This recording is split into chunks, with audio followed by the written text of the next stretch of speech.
के मैदान पर अपनी रफ्तार से धूम मचाने वाले अफगान क्रिकेटर शापुर जादरान अब हमारे बीच नहीं रहे।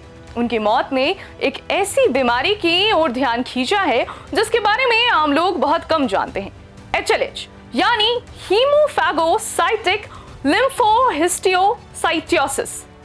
आखिर क्या है ये HLH? इसे आप एक अति सक्रिय यानी ओवर एक्टिव इम्यून सिस्टम की स्थिति कह सकते हैं। आमतौर पर हमारा इम्यून सिस्टम बाहरी वायरस और बैक्टीरिया से लड़कर हमें बचाता है, लेकिन HLH में ये सिस्टम भ्रमित हो जाता है।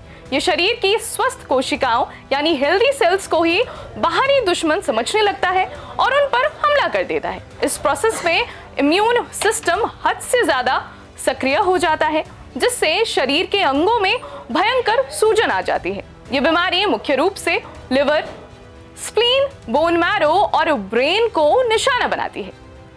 बीमारी क्यों और कैसे होती है? HLH के दो मुख्य प्रकार होते हैं। पहला प्राइमरी, ये जेनेटिक होता है जो माता पिता से बच्चों में आता है। दूसरा सेकेंडरी, ये किसी अन्य बीमारी जैसे कैंसर, गंभीर वायरल इन्फेक्शन जैसे एप्स्टीन बार वायरस या शरीर की प्रतिरोधक क्षमता यानी रेजिस्टेंस कैपेसिटी कमजोर होने पर पैदा होता है।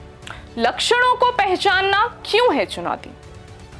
HLH के लक्षण आम बीमारियों जैसे ही होते हैं, जैसे लगातार तेज बुखार, त्वचा पर दाने, जॉन्डिस, सांस लेने में तकलीफ और थकान।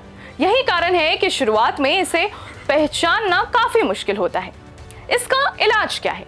चूंकि ये बीमारी बहुत तेजी से फैलती है, इसलिए इसका जल्दी पता चलना जरूरी है। इसके इलाज में कीमोथेरेपी, स्टेरॉइड्स और इम्यून सिस्टम को दबाने वाली दवाएं दी जाती हैं।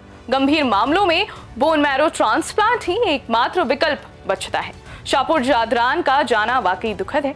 ये घटना हमें याद दिलाती है कि शरीर के अंदर की ये जटिल बीमारियां कितनी घातक हो सकती हैं।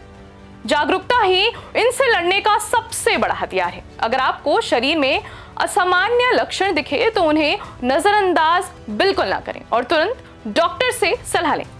ऐसी और खबरों के लिए जुड़े रहिए प्राइम न्यूज के साथ।